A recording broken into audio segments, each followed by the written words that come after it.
Mesdames et messieurs, bonjour et bienvenue à notre traditionnel rendez-vous du lundi. Aujourd'hui, je viens vous proposer, comme d'habitude, un temps de parole simple, direct, pour revenir ensemble sur ce qui marque l'actualité politique. Le week-end dernier, l'événement majeur a été, bien sûr, le lancement officiel de l'Union démocratique des bâtisseurs, UDB, le tout nouveau parti du nouveau président de la République. Mais je ne vais pas commenter cette actualité-là, du moins pas aujourd'hui. Parce que, en réalité, ce qui m'interpelle, ce n'est pas tellement la naissance de cette nouvelle faction du PDG, quoique baptisée UDB, mais plutôt ce qui, à ce jour, n'a toujours pas été élucidé et éclairci. Depuis plusieurs jours, Ali Bongo, Ondimba, son épouse Sylvia et leur fils Noureddin réapparaissent dans l'actualité judiciaire. Pas au Gabon, mais en France, à travers une plainte et aussi des enregistrements audio-vidéo. Et cette réapparition nous rappelle une chose essentielle.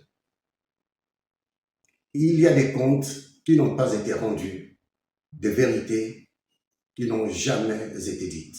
Souvenons-nous, au lendemain du coup d'État d'août 2023, les nouvelles autorités nous ont parlé de détournement de fonds publics, de trafic de stupéfiants et de la falsification de la signature du président Ali Bongo Ondimba.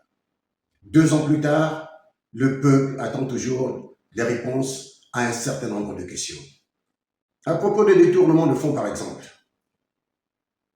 combien d'argent a été détourné? Par qui? Où est cet argent aujourd'hui?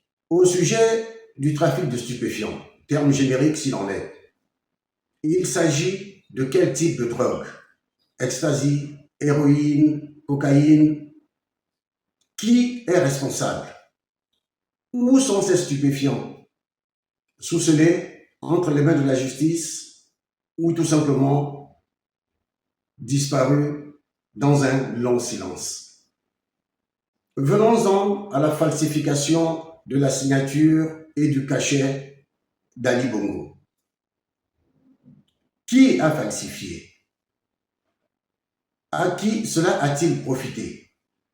Qui a été nommé dans l'administration, au gouvernement, dans l'armée, sur la base de ces faux documents? Aujourd'hui, le pouvoir en place a son parti politique. Très bien. Demain, il y aura des candidats aux élections locales. Normal. Dans quelques mois, le Parlement ne sera donc plus un Parlement de transition.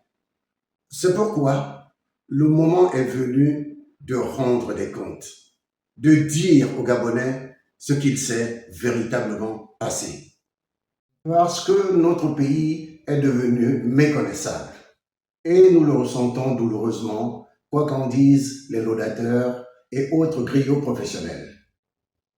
Gouverner, on le sait, ce n'est pas seulement bâtir un nouveau parti politique, c'est aussi assumer les actes que l'on a posés et y répondre avec franchise devant la nation.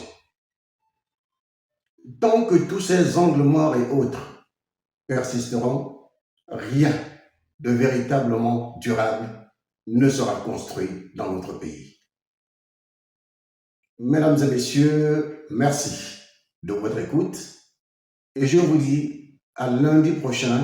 En attendant, prenez bien soin de vous et passez une agréable semaine.